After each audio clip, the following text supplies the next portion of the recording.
Jesus explicou quem ele era antes da criação do mundo. Existem muitos mistérios que Jesus compartilhou conosco. Entre eles estão os eventos que ocorreram antes da criação do mundo. Isso foi registrado no livro de João. A oração mais significativa já feita pela pessoa mais extraordinária que já existiu é uma oração poderosa. A oração de Jesus em João 17 é um dos capítulos mais significativos de toda a Bíblia. Nele, podemos sentir as batidas do coração de Jesus enquanto ele ora ao seu Pai. A Bíblia está repleta de grandes orações. Ficamos impressionados com a oração de Salomão, a oração de Abraão e a oração de Moisés. Mas esta oração é de longe a maior registrada na Bíblia. Jesus falou sobre a glória e majestade que compartilhava com Deus Pai antes da existência do mundo, conforme registrado em João 17, verso 1 ao 5. Quando Jesus falou essas coisas, ele levantou os olhos ao céu em oração e disse: Pai, chegou a hora.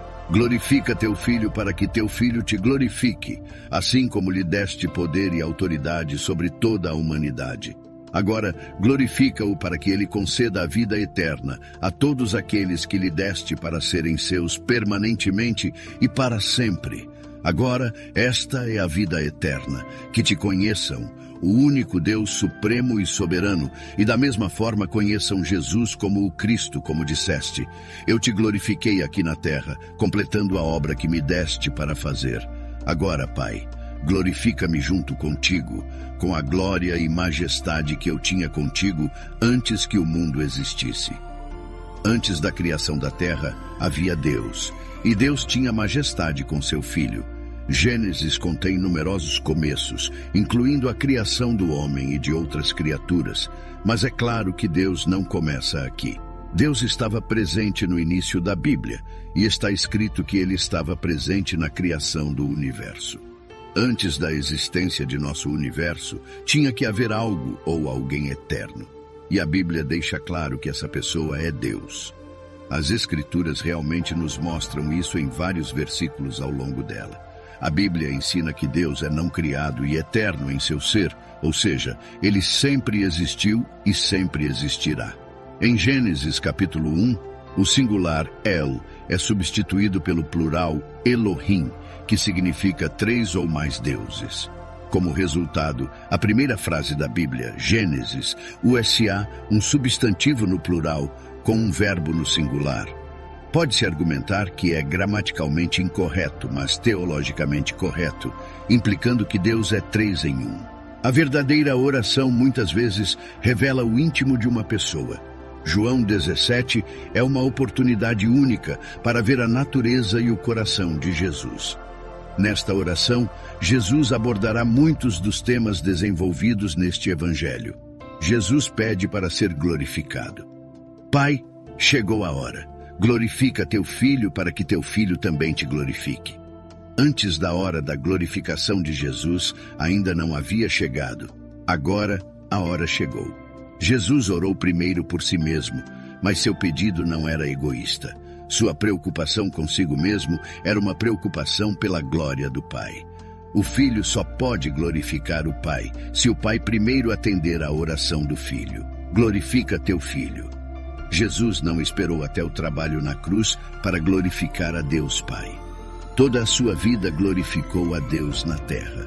Jesus glorificou o Pai por toda a sua vida, desde sua circuncisão e dedicação no templo, passando por seus anos de obediência silenciosa em Nazaré.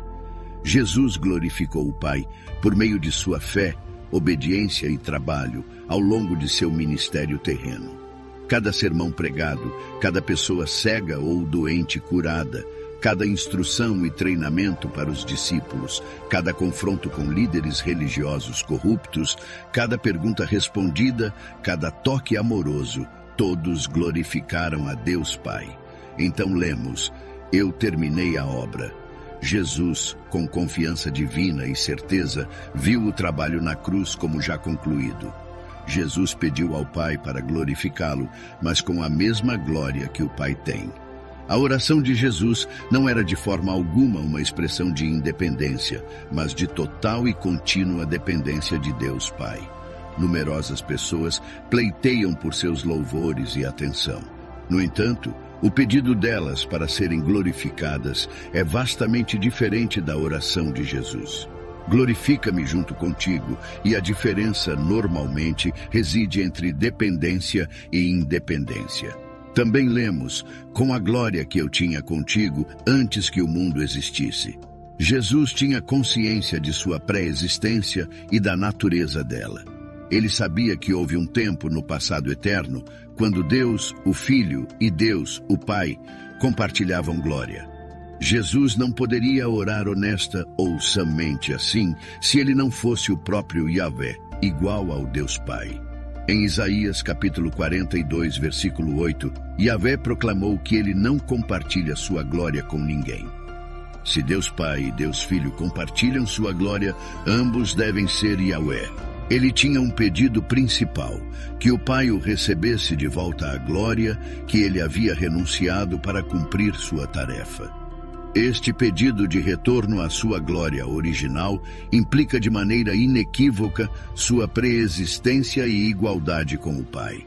Confirma sua afirmação de que ele e o Pai são um. João, capítulo 10, versículo 30. O Evangelho de João enfatizou a glória de Jesus ao longo de seu relato. João teve o cuidado de registrar as muitas maneiras como Jesus se referiu à sua própria glória nesta oração. Os eventos que levaram à crucificação começaram com a traição. A frase, "Agora o Filho do Homem é glorificado", refere-se à razão pela qual Jesus veio ao mundo. Ele morreria e então seria ressuscitado dos mortos, como expiação substitutiva. O Filho glorificaria o Pai, e o Pai, por sua vez, glorificaria o Filho. Eles promoveriam a glória um do outro. Destacar a grandeza de Deus é, de fato, o que os cristãos são chamados a fazer. Tudo o que fazemos em pensamento, palavra e ação é para a glória de Deus. Jesus não ora apenas por si mesmo, ele ora por nós. Em João, capítulo 17, versículo 24, Jesus diz: Pai, eu quero que também aqueles que você me deu estejam comigo onde estou, para verem minha glória que você me deu, porque me amaste antes da fundação do mundo. Sejamos o que formos em nossas vidas espirituais. Devemos tudo ao Salvador que se deu por nós, que orou por nós, para que pudéssemos ser um com Ele e que nos deu um belo padrão a seguir em nossas próprias vidas de oração. No final, vemos Jesus em sua glória novamente no livro do Apocalipse. No livro do Apocalipse, João deveria documentar as coisas que ele tinha visto. João vê um Jesus poderoso que não se compara a nenhum homem comum. Apocalipse 1, verso 12 e 13. Então me virei para ver a voz que falava comigo, e ao me virar, vi 7 candelabros de ouro, e no meio dos candelabros vi alguém semelhante a um filho do homem, vestido com uma túnica que chegava aos pés, e com uma faixa de ouro envolvendo o peito. Era isso. João havia visto o Filho do Homem, o honrado Jesus Cristo. João descreveu a voz alta que ouviu como distinta e marcante, como o som de uma trombeta. A voz poderosa é a do Alfa e Ômega, o primeiro e o último, que está no início e no fim de tudo. Porque Jesus se identificou com esses nomes, em Apocalipse 1, verso 18, sabemos que era a voz alta de Jesus. O primeiro e o último é o título que pertence ao Senhor, Yahvé, o Deus de Israel. O título Alfa e o Ômega tem a mesma ideia que o primeiro e o último. Este é um dos trechos do Novo Testamento onde Jesus claramente se declarou Deus. Podemos apenas imaginar o que passou pela mente de João quando ele se virou. O som da voz que ele ouviu provavelmente não combinava perfeitamente com a forma como ele lembrava da voz de Jesus. João descreveu como de uma trombeta, Apocalipse 1, verso 10.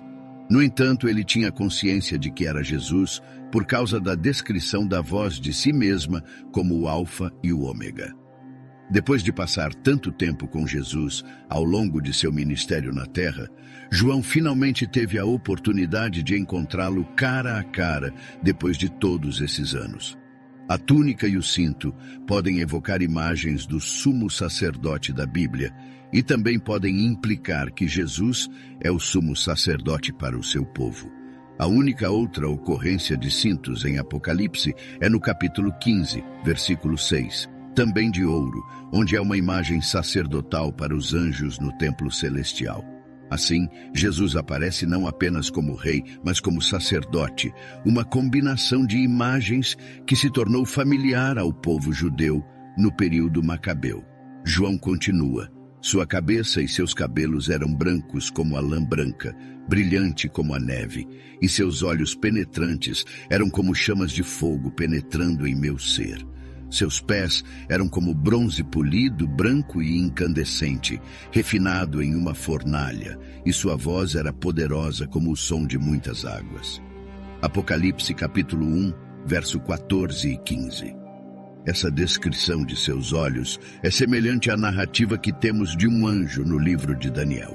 Daniel, capítulo 10, verso 6. Seu corpo também era como berilo, com um brilho dourado. Seu rosto tinha a aparência de relâmpago. Seus olhos eram como tochas ardentes. Seus braços e pés eram como o brilho de bronze polido, e o som de suas palavras era como o ruído de uma multidão de pessoas ou o rugido do mar. Essa descrição de seus membros é semelhante à narrativa que temos de um anjo no livro de Ezequiel. Ezequiel 1, verso 7. Suas pernas eram retas e as solas de seus pés eram como as de um bezerro e cintilavam e brilhavam como bronze reluzente. As características angelicais que aparecem na visão de João de Jesus não o rebaixam ao mesmo nível dos anjos. Pelo contrário, provavelmente servem para enfatizar a imensa grandeza de Jesus. Ele não pode ser retratado como menos glorioso do que um glorioso anjo. Olhos como fogo descrevem olhos apaixonados na literatura grega, mas também podem retratar olhos sobrenaturalmente flamejantes de seres divinos ou anjos. Metal brilhante também pode retratar a glória de Deus em Ezequiel, capítulo 1, versículo 27. No entanto, outras características sugerem que, enquanto João retrata a glória de Jesus como não inferior à de um anjo, certamente é mais do que a de um anjo. O rosto de Jesus também brilha como o sol. O texto grego, às vezes, retratava divindades brilhando como o sol ou relâmpagos. Textos judaicos faziam o mesmo para anjos e outros, mas também para Deus próprio. João continua em Apocalipse 1, verso 16. Na sua mão direita segurava 7 estrelas, e de sua boca saía uma afiada espada de 2 gumes, e seu rosto, refletindo sua majestade e a glória da Shequina, era como o sol brilhando em todo o seu poder ao meio-dia. Apocalipse 1, verso 17. Quando o vi, caí a seus pés como morto, e ele colocou a mão direita sobre mim e disse: não tenha medo. Eu sou o primeiro e o último, a divindade absoluta, o Filho de Deus. Mesmo que João fosse um apóstolo que conheceu Jesus enquanto ele estava na terra, ele ficou maravilhado ao ver essa visão incrível. Mesmo os 3 anos que João viveu na terra com Jesus não o prepararam adequadamente para o momento em que Jesus apareceu a ele em sua majestade celestial. Naquele momento, João percebeu o poder divino e a majestade que Jesus renunciou enquanto vivia na terra. Filipenses 2, verso 7. Mas que não renunciou ou diminuiu sua divindade, apenas temporariamente abriu mão da expressão externa de igualdade divina e de sua dignidade legítima. Ao assumir a forma de um servo e ser feito na semelhança dos homens, ele se tornou totalmente humano, mas sem pecado, sendo totalmente Deus e totalmente homem. Neste momento, João sabia o quão milagroso era Jesus ocultar sua glória e autoridade enquanto caminhava nesta terra. Apocalipse 1, verso 18. Eu sou o vivente, fui morto, mas eis que estou vivo para todo sempre, e tenho as chaves da morte e do Hades, o reino dos mortos. Jesus é aquele que viveu, morreu e está vivo para sempre. Ele possui credenciais de ressurreição e vive para nunca morrer novamente. A vitória que Jesus conquistou sobre o pecado e a morte foi eterna. Ele não ressuscitou dos mortos apenas para morrer novamente. Jesus é o único que possui as chaves do Hades e da morte. Alguns acreditam que o diabo tem a autoridade ou poder para decidir quem vive e quem morre. Estão claramente enganados, pois apenas Jesus tem as chaves do Hades e da morte. Em sua forma original, o Apocalipse era conhecido no grego antigo como Apocalipsis, Apocalipse. A palavra significa uma revelação e desvelamento. O livro do Apocalipse é uma revelação de Jesus Cristo no sentido de que pertence a Ele. Ele é quem faz a revelação. Jesus é a pessoa sobre a qual o livro nos fala. Por que precisamos de uma revelação de Jesus? A grande falha de muitos professores é que Cristo, para eles, é um personagem no papel, certamente mais do que um mito, mas ainda uma pessoa do passado distante, um personagem histórico que viveu muitos anos atrás e fez admiráveis feitos pelos quais somos salvos, mas que estava longe de ser uma realidade viva, presente e brilhante. Esta é uma razão significativa pela qual Deus escolheu revelar esta informação sobre Jesus Cristo à humanidade. Ele deu para mostrar aos seus servos. Deus revelou essa informação para que ela possa ser compartilhada com outros e não mantida em segredo. Esta é uma apocalipse, uma revelação não apócrifa, algo escondido. O livro do Apocalipse é um livro de profecia preditiva. Ele faz previsões sobre coisas que acontecerão no futuro, ou pelo menos no futuro em relação ao período em que foi escrito. Embora nem toda profecia possa ser considerada preditiva, é abundantemente evidente que este texto profético o é. Alguns diriam que não deveríamos nos preocupar com a profecia, que é um exercício frívolo. Mas se Deus se importou o suficiente para falar sobre isso, devemos nos importar o suficiente para ouvir. Alguns nos dizem que o que ainda está no futuro não deve ser examinado até depois que aconteceu. Em conclusão, a visão de João no livro do Apocalipse revela a majestade e a glória transcendentes de Jesus Cristo. Este não é um retrato comum de um ser celestial. É uma descrição extraordinária de um Salvador que transcende até mesmo a grandiosidade dos anjos. Ao descrever Jesus como o Alfa e o Ômega, o primeiro e o último, João destaca a divindade inquestionável de Cristo. A visão poderosa de Jesus ressuscitado, com olhos como chamas de fogo e voz como muitas águas, deixa João prostrado em reverência. Ao contemplar a cena celestial,